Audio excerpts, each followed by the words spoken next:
Welcome to the WP Builds podcast, bringing you the latest news, interviews and fun for the WordPress community. Now, welcome your host, Nathan Wrigley. Hello there and welcome once again to the WP Builds podcast. You've reached episode number 436, entitled How AI is Helping WPML Translate Your WordPress Website Faster and Cheaper. It was published on Thursday the 11th of September 2025. My name's Nathan Wrigley and I'll be chatting to Amir Helzer from WPML in just a few short moments, but before that, a few bits of housekeeping. Something that I don't ever speak of is my involvement in the WordPress London community. There's an event which is put on every month. It's called WPLDN, and it's a meetup for the WordPress folk in and around London. Well, it just so happens that this month's event coincides perfectly with another WordPress event called LoopConf. You can find LoopConf by Googling it, LoopConf. It's a one-day event happening on the 25th of September, so that's a Thursday coming up soon. But WPLDN, which is an evening meetup, is happening the night before. What more could you want? Head to wpldn.uk if you're in the London area and you want to find out more about that event.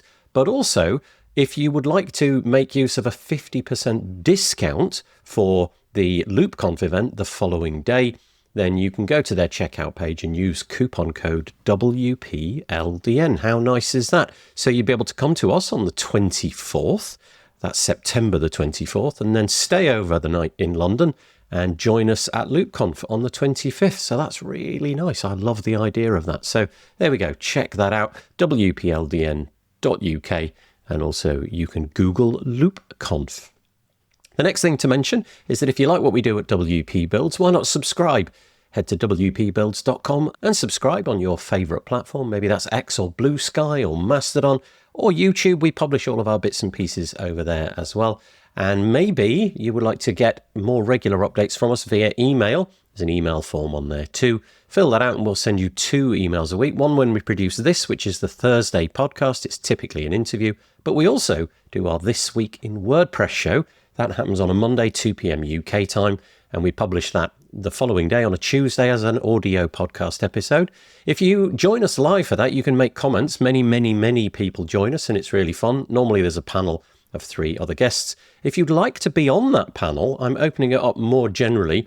Head to wpbuilds.com/TWIW. So that's the acronym for This Week in WordPress, which is the name of that show. The very last thing is if you really like what we do and you would like to advertise on this podcast and get your messaging out in front of a pretty large WordPress-specific audience, head to wpbuilds.com/advertise to find out more. And here come 3 companies that are making use of that service and doing just that. The WP Builds podcast is brought to you today by GoDaddy Pro. GoDaddy Pro, the home of managed WordPress hosting that includes free domain SSL and 24/7 support. Bundle that with the Hub by GoDaddy Pro to unlock more free benefits to manage multiple sites in one place. Invoice clients and get 30% off new purchases. Find out more at go.me/WP Builds. We're also joined this week by Bluehost. Bluehost, redefine your web hosting experience with Bluehost Cloud. Managed WordPress hosting that comes with lightning-fast websites, 100% network uptime, and 24/7 priority support with Bluehost Cloud. The possibilities are out of this world. Experience it today at bluehost.com/cloud. And last but by no means least, OmniSend. Do you sell your stuff online? Then meet OmniSend. Yes, that OmniSend. The email and SMS tool that helps you make $73 for every $1 spent. The one that's so good, it's almost boring. Hate the excitement of roller coaster sales? Prefer a steady line going up? Try OmniSend today at omnisend.com. And sincere thanks go to GoDaddy Pro, Bluehost and OmniSend for their continuing support of the WP Builds podcast. Okay, what have we got for you today? Well, as I mentioned at the top of the show, we've got Amir Helzer from WPML. People have been wanting to translate their WordPress websites for a long time. So you could, for example, have it in Japanese, German, Chinese, English, French, Spanish, and so on and so forth. But in the past, that process has been, well, let's say fairly manual. Plugins like WPML have helped you with that process, but it's often had quite a lot of human interaction. So you've had to send things off to translators, make sure those translations are correct. And it turns out that now AI is in the mix. It is incredibly good at doing really robust, accurate, very quick, very cheap translations. And so guess what? WPML has integrated that into their product offering. So Amir Helzer, the founder of WPML, is on the podcast today to talk about that. We talk about the role of AI in translation. We talk about how modern translation differs from what you might have been using in the past. We talk about how WPML has used new technologies to integrate it into their offering, how cheap it is, what is their new private translation cloud API or service, and how you might set this up on your website. Honestly, if there was one area where I think AI is a really credible service, translations may very well be it. So check it out on the podcast today. I hope that you enjoy it.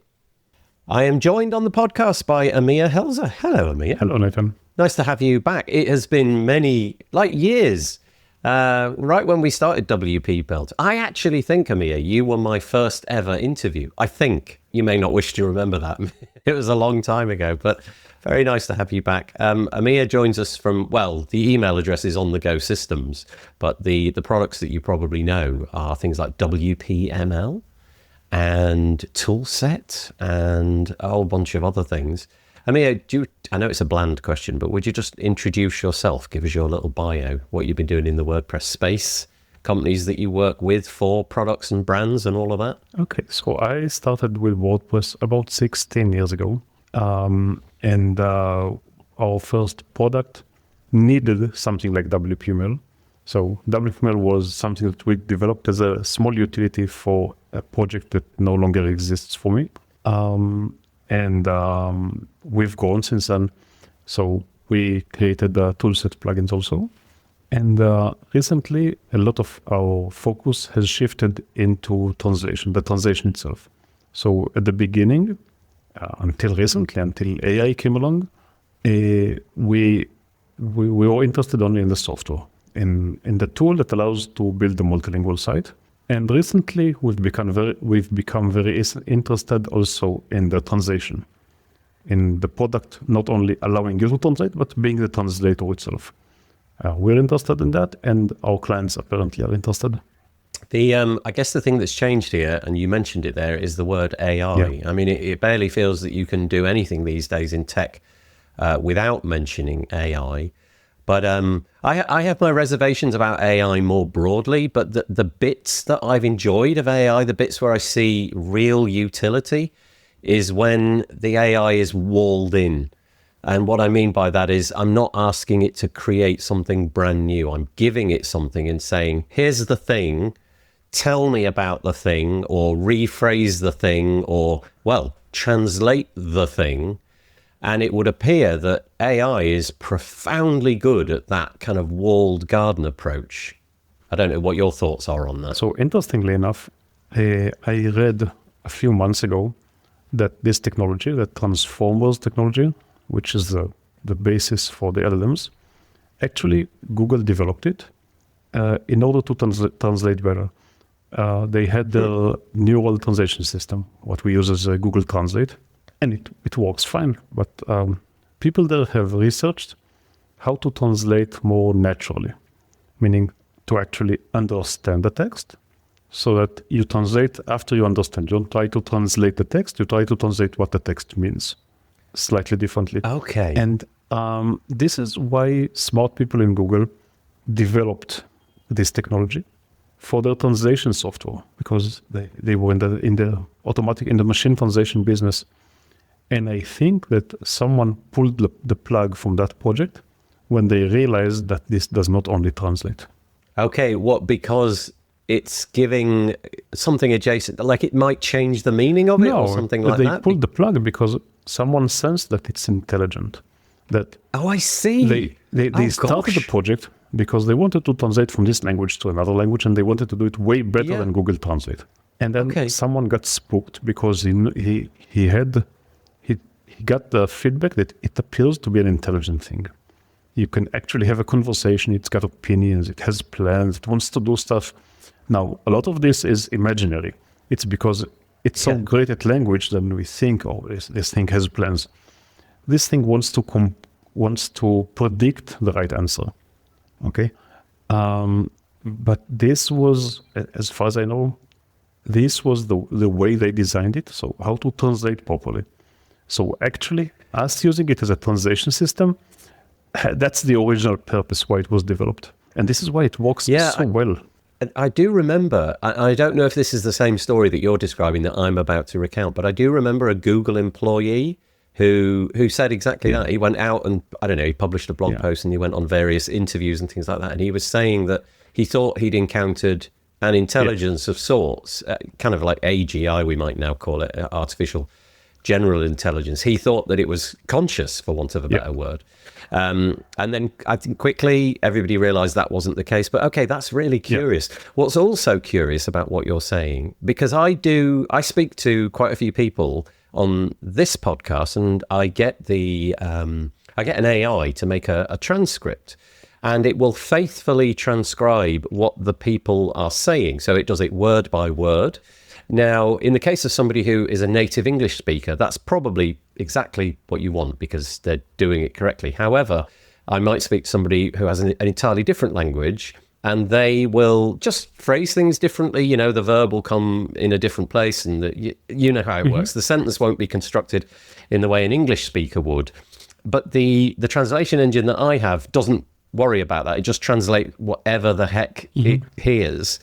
But what you're saying, I think, is that more modern translation engines will take that and be able to say, actually, do you know what? That would be so much better if it was rephrased in this way. Is that what you're saying? This is how an LLM translates. When you give an LLM a bunch of text, it doesn't even try to map the words. It tries to understand what you're talking about and translate. Okay, so presumably there's some close approximation to what you say and what it actually translates. But it's also, in my case, the ones that I have used for the podcast, it's incredibly good at distilling that information. So you give it 10 paragraphs and you might say, I don't know, cut it down to one paragraph. And for reasons that I don't understand, because I don't understand enough about AI, it appears to be incredibly good at taking just that data and distilling it, and somehow it makes a really good stab at just saying what the gist of it is. And I guess that's what you're leveraging in your product. Yeah. Okay, so let's just reprise what you've said so far. So WPML, which is a translation plugin for WordPress. How long has that been around? I mean, it feels like probably the original one. I think it's 16 years old now. So 16 years you've had the plugin, and it evolved with the technology that was available at the time. And by that, I mean, there was a definite need to have humans in the loop at the beginning. I presume that there was not much in the way of Google Translate when you began the whole thing. We recommended to people to use machine translation only as a filler. Okay, so they don't stare at a blank page. They have something which is written in Italian, in German, in Hebrew, and then they can edit. And we communicated them that they would need to do a lot of editing, but it would save them some time, so they don't need to type in everything from scratch. Right. Okay. So it was just used as a first pass, really. Yes, exactly. Kind of like you scribble it down, and okay, it's not ideal, but at least it gets you part of the way. And then a human needs to be involved. But now I'm guessing the year 2025, the advice has now flipped. I'm guessing that you don't need a human. I hate to say the words, but I'm going to say them. You don't need a human being in the loop here. Well, it's always nice to have a second eye. It's nice. But in my case, for instance, I'm a native Hebrew speaker. I speak English, and I'm native in Hebrew. And this thing translates from English to Hebrew way better than I can. Okay, so I'm not a professional translator, but I speak Hebrew and I know the topics. So when we translate our own website from English to Hebrew, it's going to come out better if we write it properly today in English and we let the LLM translate to Hebrew.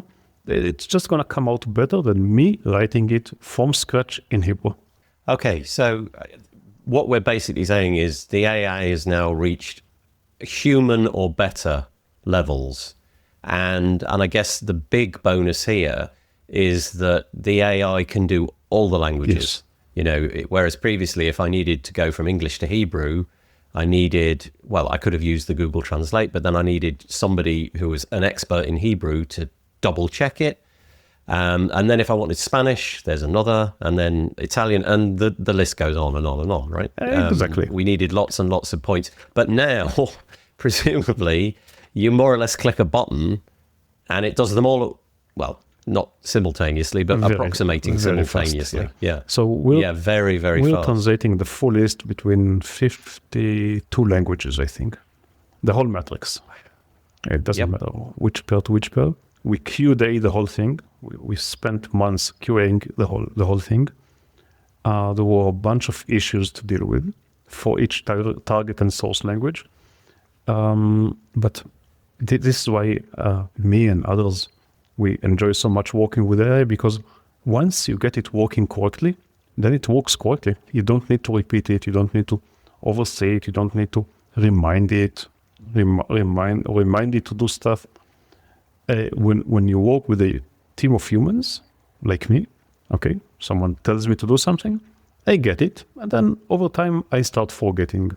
I start being distracted. I start, the level is going to go up and down. How well I've slept at night, how many emails are waiting for me, what's my phone doing at that time.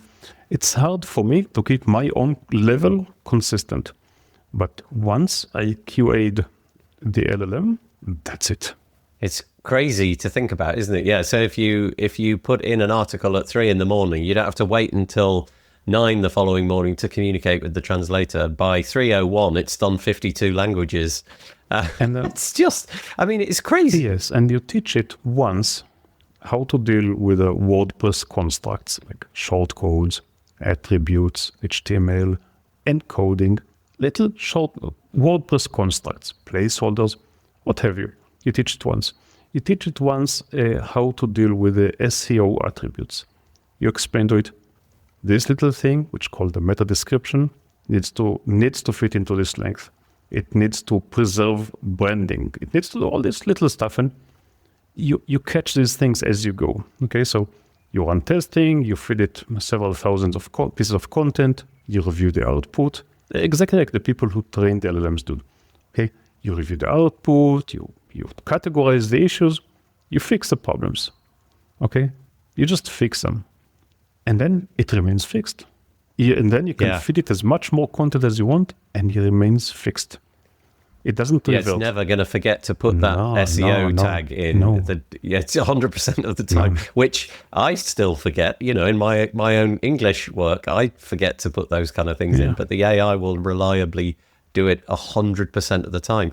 So let me just get the name of this product right, so anybody can go out and Google it. What you've written in the show notes is that you're calling this, you said it was WPML's new AI translation. Is that the product name? AI translation? We call it Private Translation Cloud, PTC.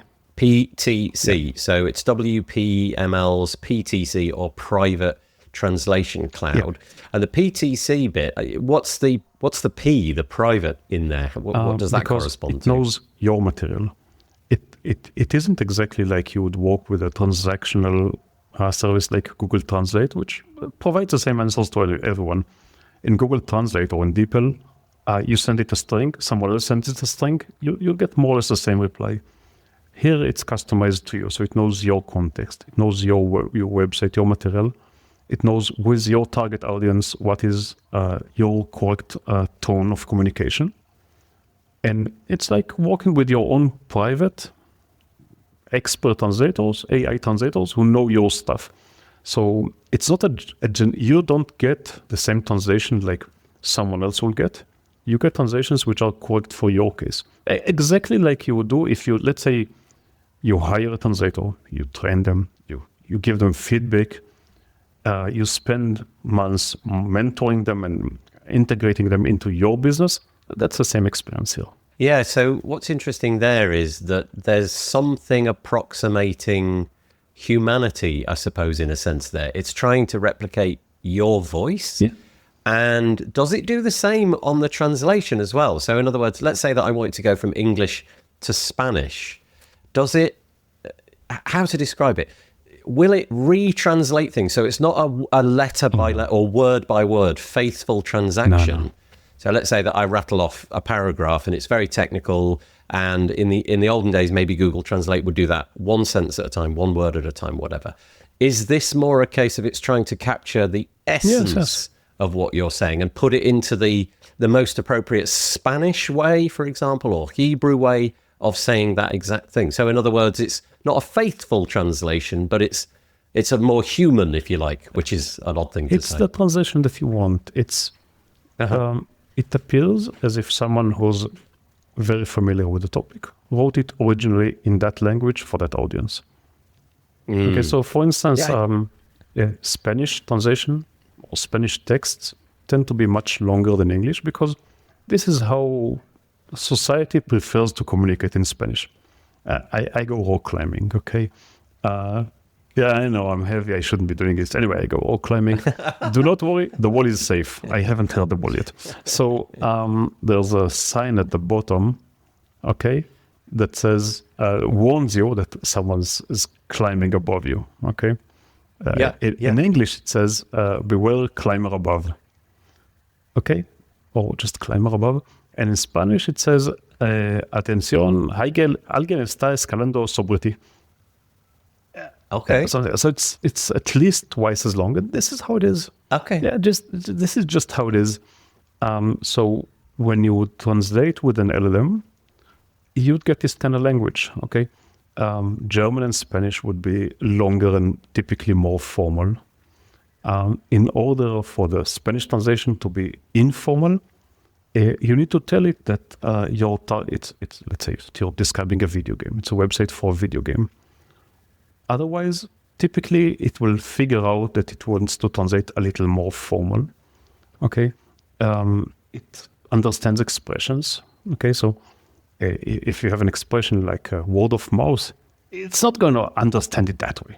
It's not going to think about it like words and mouths. Okay, it's going to understand that people are spreading information from one another. Okay, because these are expressions that it knows. It knows it very well. This is why also.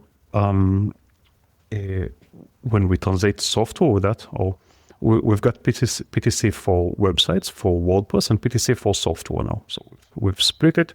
The same engine translates software and websites in the same level. So when we translate our own plugin WPML, okay, we learned that we can reduce the glossary, okay, just by explaining to it that WPML is a WordPress plugin for building multilingual sites. Just this. It allowed us to eliminate something like 200, 300 entries from our glossary. Wow.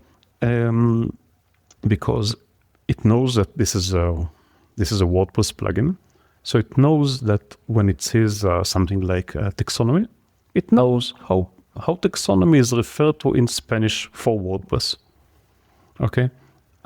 It knows that what a post is. It's not a post office. It's a blog post.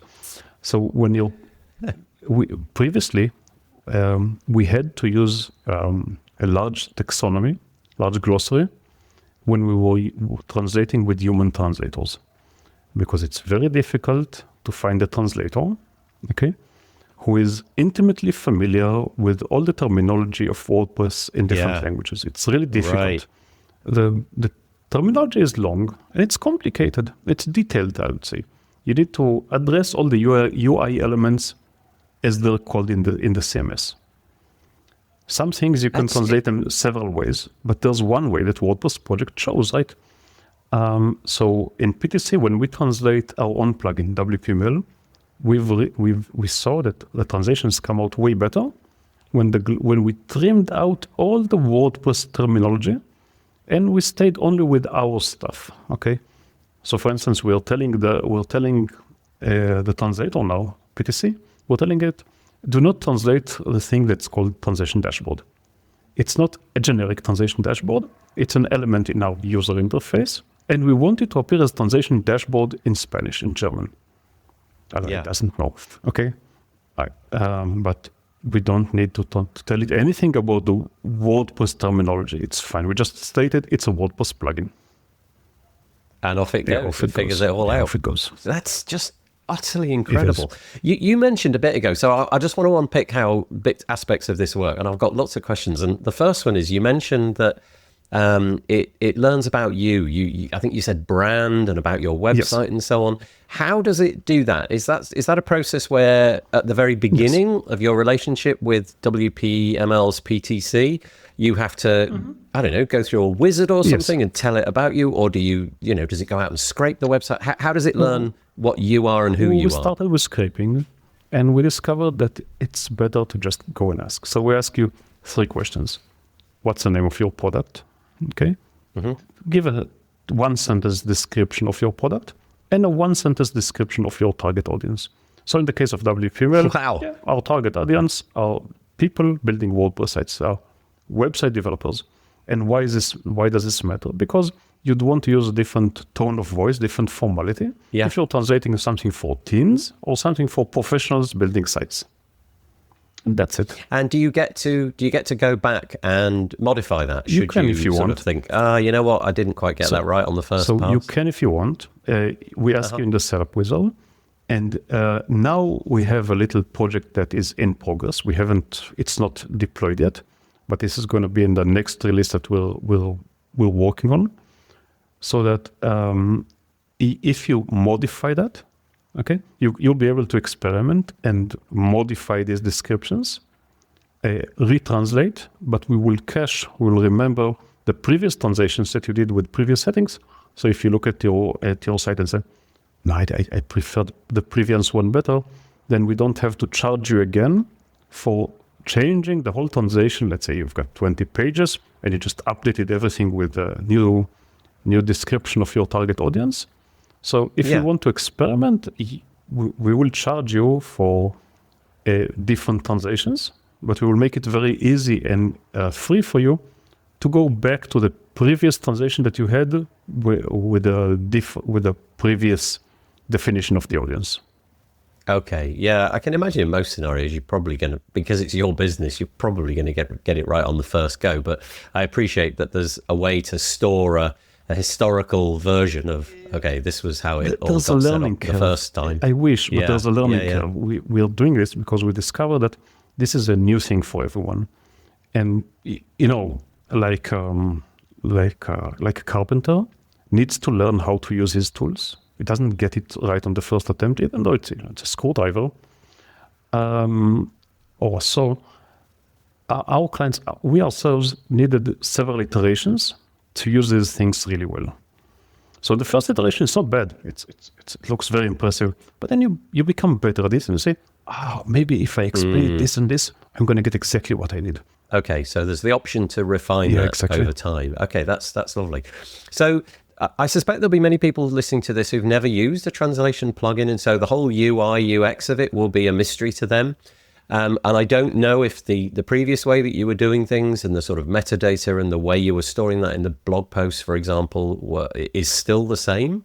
Is this the same? Do you kind of specify languages in like metadata?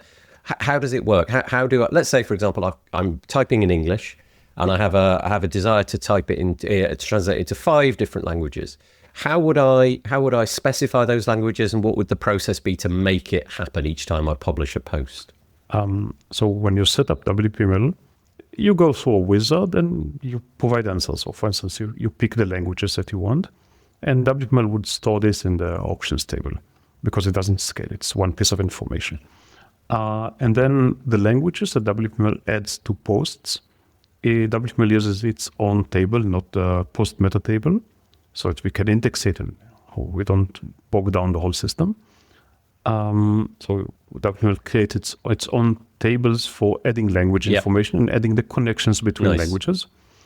But then the translations themselves are stored in the regular WordPress tables, because if you write, let's say, natively in Spanish, and you translate it to Italian and German, Then you'd have one post in Spanish, one post in Italian, one post in German, and WPML sets the languages and connects between them. This is how WPML worked from the beginning. It's fine. We don't need to change that. And then your user experience, what we recommend people to do today, 2025, probably going to be different 2027. Yeah. I hope it will survive 2026. So what you do today, you finish this setup wizard, and you go to a translation dashboard, which is a bird's eye view of all the content on your site. Okay, and we recommend to people to pick 1 or 2 pages and send them to translation. Use the AI translation, but just pick 1 or 2 and send them, and look at the translation. Often people discover that many times it's fine, but when something is missing, you'll notice, I forgot to translate a menu. I didn't select these custom fields as part of my text. Little technicalities, things that are fairly simple to resolve, but you want to notice them from the beginning, especially if you're using a plugin like ACF. It's got settings set up. And if you've created your content using many custom fields, then you want to tell WPML which ones to translate and which not. You've got a field which holds an image or a video, you don't want to translate that. But if you have a field that is actually the title of something, then you should translate it. So you translate a few pieces of content, you have a look at the font, and you say, I've configured everything correctly, I'm translating correctly. Typically, you don't need to worry about the language these days, but you need to make sure that the technicalities are right, which takes 1 iteration. And when you're happy with this, you return to the same translation dashboard, and there's a toggle at the top that says, from now, start doing background translation. Oh, nice. And that's it. And you're done. So from that moment on, after you've done your checks and balances the first time around, if you like, once you've got everything tuned in, from that moment on, if I write a piece in English, it will then just do it without... Okay, so it's autopilot, basically, from that moment on. Okay, that's fascinating. One curious thing which occurred to me is there seems to be a lot of discussion at the moment about, and I'm going to call it AI slop on the internet. And this is the idea that we're flooding the landscape with AI generated content and, and all of the harms that can bring.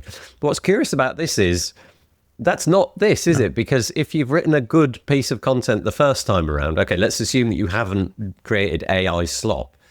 It feels in many cases that, AI generated more content. Okay, that's AI slop. But this isn't that. This is you translating, hopefully, faithfully, your high quality piece of content into multiple instances of high quality content. And it's like an SEO win from top to bottom. I think so, yes.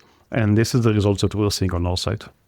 So it's working in that sense. You're getting surfaced in the... I've used a few tools to check AI content. I've written something with an AI and I've checked it, and the tools have been pretty good at working out, is this AI? And then when I've written something myself, obviously something of myself bleeds into that, and the AI that's trying to spot the fake, it says, yeah, that looks authentic. And so presumably the way that you've described the translation, that should work in the same way. It'll pick up the nuances of the language and it won't feel mechanical. It will feel authentic. It'll translate phrases in hopefully an authentic way. So that's really interesting. Okay. I haven't thought about this. I mean, this would be an interesting experiment to run a tool on our translations and see what it determines. Yeah, definitely, because I feel that organizations like Google, it feels like they have to probably marshal their resources to cut down on the AI. I don't suppose they want to be surfacing AI slop.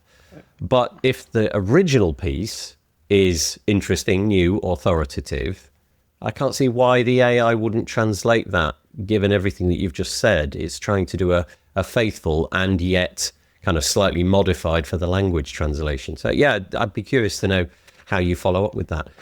Okay, back to the technicalities then. Many of the tools that I'm using when I'm invoking AI in some way, what I'm really doing is copy and pasting an API key from something like ChatGPT and off we go. It sounds, I could be wrong, it sounds as if that's not what you're doing. It sounds as if you're taking on the somehow the translation. I don't know whether you've got a big allocation at something like ChatGPT, or if it is an API key. Just explain where this data is going and how you manage that. Yeah, so we're using several LLMs.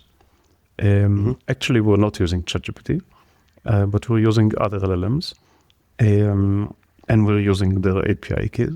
And because of our volume, we need redundancy, failover. We need a bunch of mechanisms to make sure it actually works at scale. Last year, we translated, I think, about 2.5 billion words a month. Yeah, this year it's way higher. This year it's way more. So it's a lot. Yeah, it's a lot. Yeah, it is a lot. Yeah, well, actually, you should look at our AWS charge. Yeah, It's okay. I'm not complaining. But it's a lot. It's a big operation, and it's a lot more than sending the content to an LLM and getting it back. At a very, very small scale, you could just create a Python script, send the content, get the content. But then your rate of dealing with issues is going to be pretty high. Most of the time it's going to work, but you'll find yourself dealing with exceptions on a daily basis. Yeah. So is it a subscription service then? Am I, I've got my WPML plugin dating back many, many years, and, we know how that works. That'll be a subscription annual charge for the plugin and so on. Is this a subscription layer on top of that, kind of based upon usage and the amount of tokens that you use? Exactly, yes. But there's a pretty generous free tier. So nice. When we started all this, my understanding was someone just paid us and he wants to use the tool. And he will be a little disappointed if 10 minutes later he sees a message that says, now pull out your credit card again. I don't like this kind of experience myself. Yeah. So if you want to charge me, please charge me and then let me use it. Please show me how much it's going to work. It's going to cost. Yep. So I think that we're including something like 90,000 free credits, or included credits in the CMS accounts. And our math based on the actual sites that we translate says that this covers 80% of the sites that clients use WPML for 2-3 languages, which means that at least 80% of the clients would never see any payment request. And if you're building a much larger site or a site with many more languages, when you exceed this quota, which also gets renewed every year, so when you exceed this quota, then you can either buy prepaid translation credit packages, or you can put in your credit card and you can pay per use.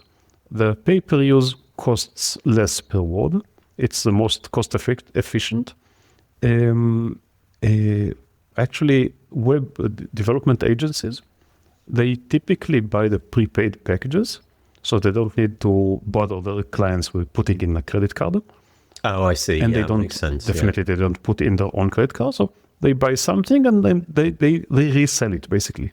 It's like a business opportunity for them. They tell their client, here, and I've included this and this amount. You can translate 50 pages.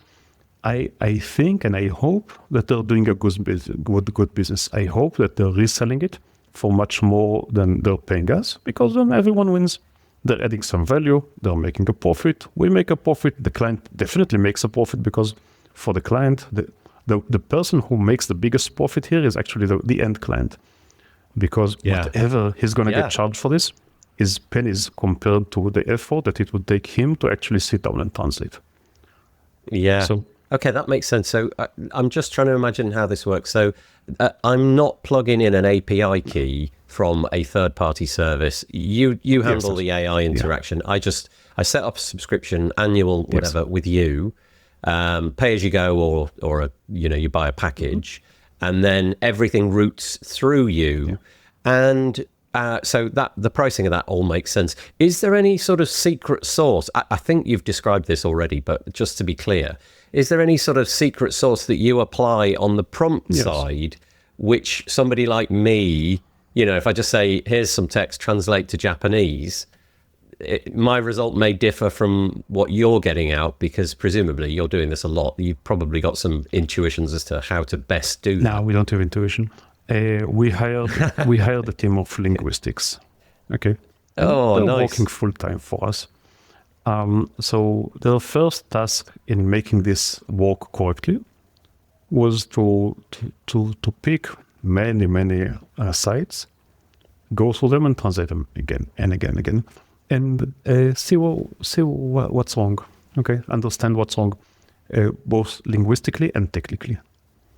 Okay, and there were many things wrong, and then work with our engineering and figure out ways to fix them. So we're talking about localization issues, language issues. For instance, you write quotes with a different character in French than in English. Yeah. You need to take care of that. Yes. But you need to make sure that you don't translate the quotes which are inside shortcodes. There's stuff to handle. WPML translates strings also. There's placeholders for variables. Some sites use this kind of character encoding, some another, some mix. So you've got sites with a mixture of Unicode escape characters and UTF. Oh, yeah. There's all this stuff. There's no secret sauce. It's just a lot of engineering. And then we also use different LLMs. So you have different small but important optimizations per LLM. And then you've got how you encode it to the LLM, how you get it. You need to make sure that you get correct translations and you don't get silly answers like, I don't understand this sentence. You don't want your homepage to say, I don't understand this, right? What the LLM just told you. Okay. Yeah. Little things. You think of it like you're hiring translators now. They know how to translate, but they're new to WordPress, they're new to HTML, they're new to a bunch of stuff, and you need to train them. So you could do this yourself, obviously, but I think that the math works out better when someone does it very centrally for many hundreds of thousands of clients together. Yeah, but also I guess for all the languages. Yeah. You know, so you might be good at doing it for, I don't know, Spanish, English to Spanish, or that way around, the other way around. Also, but not maybe into Hebrew or Dutch or all the others. Yeah. And you've done that. We had to do this. We did not release any language. Well, nobody checked it. We have to. And that's nice. We caught issues with all the languages that we QA'd. Is there any part of the interface where, let's say that something pops up and I think, actually, do you know what? There is something there that I would wish had come out differently. Do you sort of receive feedback? Is that like a support ticket thing? In other words, if I want to update you that something's not quite what I was anticipating, can I do that inside the PTC or the plugin, or do I need to contact the support to make those amendments? Okay, so first, everyone is free to edit their own site. It's not like it translates and you can't touch it. So if you wish, you can translate. Better than editing yourself, you can go to a segment and tell it in your language what you don't like about it. And then the LLM will fix it for you. Right, right. I think many AI tools do this today. So you don't need to know what is the right output. You need to know what's bothering you. So you could do that. Does the context of that stay with you, if you know what I mean? So the next time I come and a similar opportunity for failure arose, does the LLM kind of maintain that context and memorize that? Okay, this is how it's anticipated. Not yet, but we're working to integrate this now, so that we will auto detect. We will detect your edits, and we'll ask you, do you want to apply something similar to this in the future? The problem is that we're working with very little data because people are doing so little edits. The translations are just good. Okay. No, really. Okay, it's mainly fine. Yeah, the translations. Yeah, I can understand. So when we released this version of WPML, which I think was about 2 or 3 weeks ago, we did something which is new to us, and we were concerned.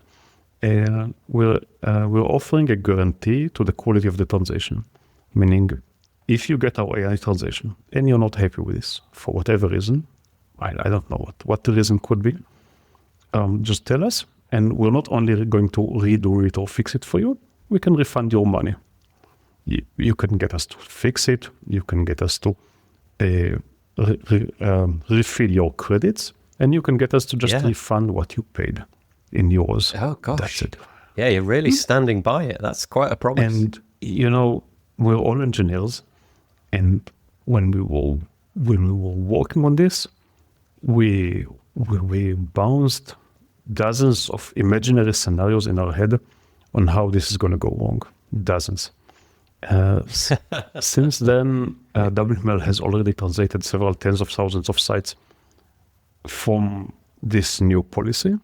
And so far, we've had 0 requests for issues. We did get 3 refunds for that, and they're completely unrelated to the translation. Actually, someone just regular refund issues, technical issues, somehow leaked into that. Okay, interesting. I guess if you were to rewind the clock, I don't know, let's go 5 years before any of this was available, before you were just, you were advising people to get some kind of an AI, but not rely on it in the way that you are now. I think it must be a hard business that you're in. You've got a fairly, there's a lot of moving cogs. You've got to get translators, humans involved. You've got to wait, you've got to approve things and so on. This whole AI thing, whilst it might concern people out in all sorts of ways, this must have been music to your ears. It must have been just, what the heck? This whole translation engine, what the AIs can do, that if I could have built something, I would have had this built. I mean, it feels like this thing came along and dropped slightly perfectly inside your business. Your clients, for almost no money, I don't know what the costs are, but I know that it's cheap, right? This kind of stuff is cheap. Look it up. But it was just handed to you on a plate. Yeah. Look, we've elsewhere, unrelated to you, we've built a whole bunch of technologies which enable you to make your plugin a whole lot better. You must have just been kind of giggling to yourself. How the heck? It's like a miracle. And not many people have I suppose there's many people in the WordPress space who are trying to crowbar AI into their product. You can see it all over the place, right? They've dropped AI in, but you think, okay, it's clumsy at best. It never really belonged there. You had a product for which AI was the perfect answer. Yeah, and you would. That's a nice bit of serendipity. And you would think that this would be easy to market, and of course it's not. And the hardest audience to market that was internally to our team. Interesting, because it's just they thought, no way, it's never going to work. Change, right? It's a change, and every change is met by skepticism. Every change. So again, we're engineers. And we were working out in our heads all the possibilities how this could have failed. And when you look at all these possibilities, it looks like there's no way it's going to work. And yet, it works fine. It did. Yeah, it's amazing. I mean, really, really amazing. Like I say, you couldn't have designed a better set of things. The LLMs that have come along, large language model. What are you dealing in? Large amounts of language. It's just, it's kind of almost like you designed it just for yourself. So yeah, that's amazing. I don't know that I have any more questions to ask you. I do wonder, however, if there's some part of the system, some part of the process, some part of the plugin or the subscription that you are particularly proud of that I didn't mention that you wanted to get out there that perhaps people wouldn't have known about. So I just want to clarify that the PTC system that we built, we use it for software now and for websites. So sure enough, we get much more, people know us much better for the website translation because WPML has been out there for 16 years. But we ourselves were seeing actually the bigger benefit to us as clients from translating software. Because it's actually harder. Translating software is harder than translating websites because websites is long, clear, meaningful content. Yeah. User interface is disconnected strings, typically with poor English. Okay, very, very poor English. It's even poor English by design. Okay, it says click button. It doesn't click a bloody button. It says click button. It's not an English phrase. Okay, so it's a harder task from the beginning. Before before we were using PTC ourselves, we spent roughly $8,000 to update the translations of our own WPML plugin for every major release. Wow. Yeah, $8,000, and we have many releases. Okay, we come out with a major release every few months. So our bill was approximately this, sometimes a little larger, sometimes a little smaller, but this was our bill because it's very slow work. For a human to do this work, a human must charge us a pretty high rate per word in order to translate software correctly. Or we can expect very sloppy work. We can choose. Okay, but when the work is hard, you need to pay for it. And it was very hard to get the LLM to translate it also. But again, it's something that is teachable. So we taught the LLM how to do it. It's a different prompt, different explanations, different pre and post processing. There's work in it. And we benefit the most actually, not only from translating our own website. It's a huge benefit for us. But when we don't need to pay again for translating our own software, so PTC translates WPML plugin and toolset and everything else that we release. And now we've forgotten about translation. The PTC is connected with our Git repository. Translation just happens in the background as we continue, as we go. When there's something, someone is working on a feature branch or prepares it for tagging, it's just translated in the background. The resource files just fly back into Git. And we eliminated this very expensive item from our checklist. Previously, we had this thing. Do you remember the name string freeze?